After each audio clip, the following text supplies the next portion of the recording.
Bonjour à tous et bienvenue.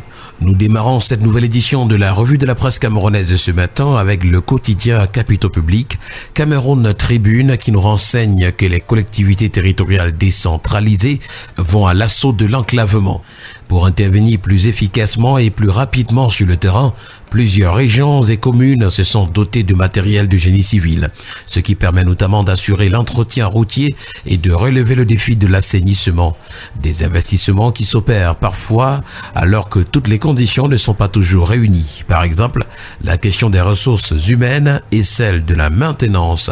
Le focus de Cameroun Tribune à ce sujet nous est présenté ce matin des pages 3 à 6.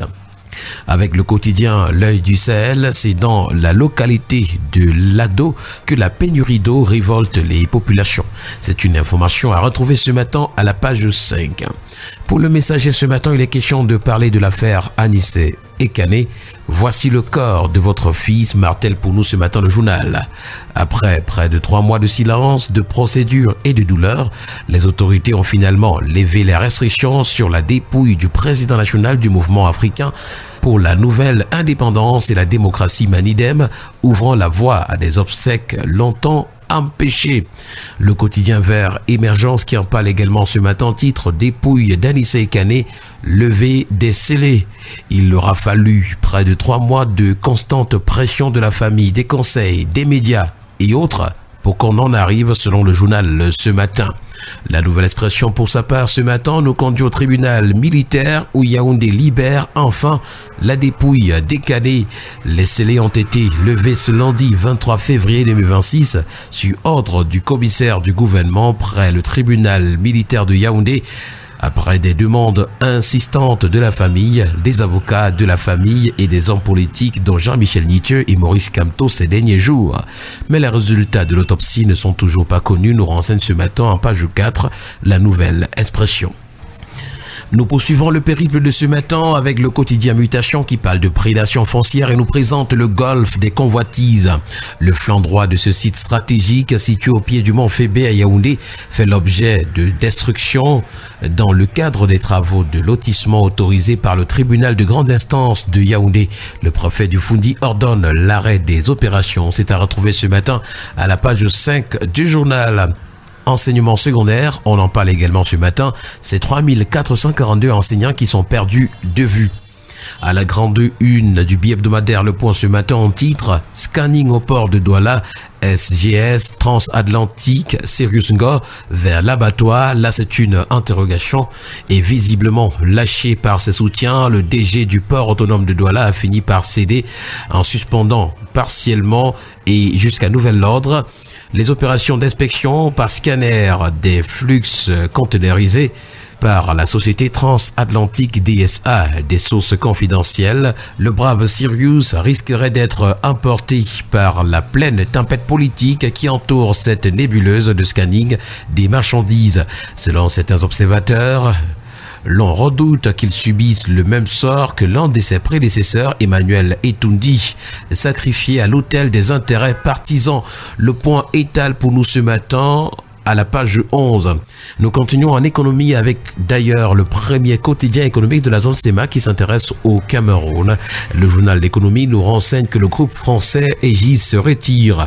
Acteur majeur dans le conseil, l'ingénierie et l'exploitation des infrastructures, il cède sa place à Infras, une nouvelle entité basée à Casablanca au Maroc. Les raisons sont évoquées ce matin à la page 3 du journal.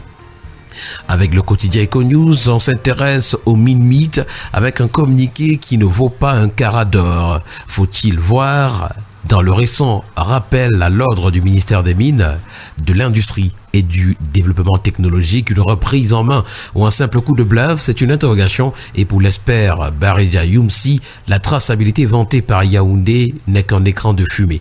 Alors que l'or camerounais s'évapore par tonnes, le pouvoir multiplie les annonces pour mieux occulter l'obscurité d'un cadastre en berne et la réalité d'un pillage organisé. Le dossier de EcoNews sur la question ce matin nous est présenté aux pages 4 et 5.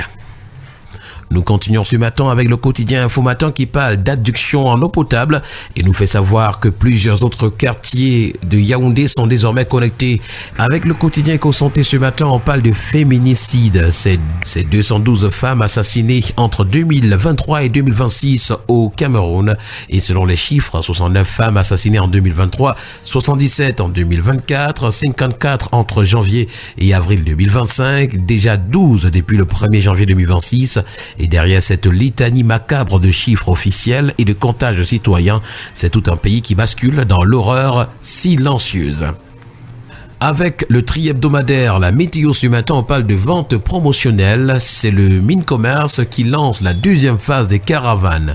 Le communiqué rendu public ce 23 février par le ministre du Commerce, Luc Magloire Baga Tangana, précise que ces opérations organisées dans le cadre de la lutte contre la vie chère s'étendent sur l'ensemble du territoire national. Et nous terminons ce matin avec le quotidien Le Citoyen qui nous conduit à Yokadouma, où le bétail n'a plus droit de cité. C'est le maire Ernest Timothée Abono qui ordonne l'abattage de tout animal errant dès le 4 mars et exige que les éleveurs conforment leurs bêtes pour restaurer l'ordre et la salubrité de la ville. Et voilà qui a permis, mesdames et messieurs, de mettre un terme à cette sortie de la revue de la presse camerounaise. Merci à vous et au plaisir de vous retrouver demain, si Dieu le veut. Bonne journée à tous.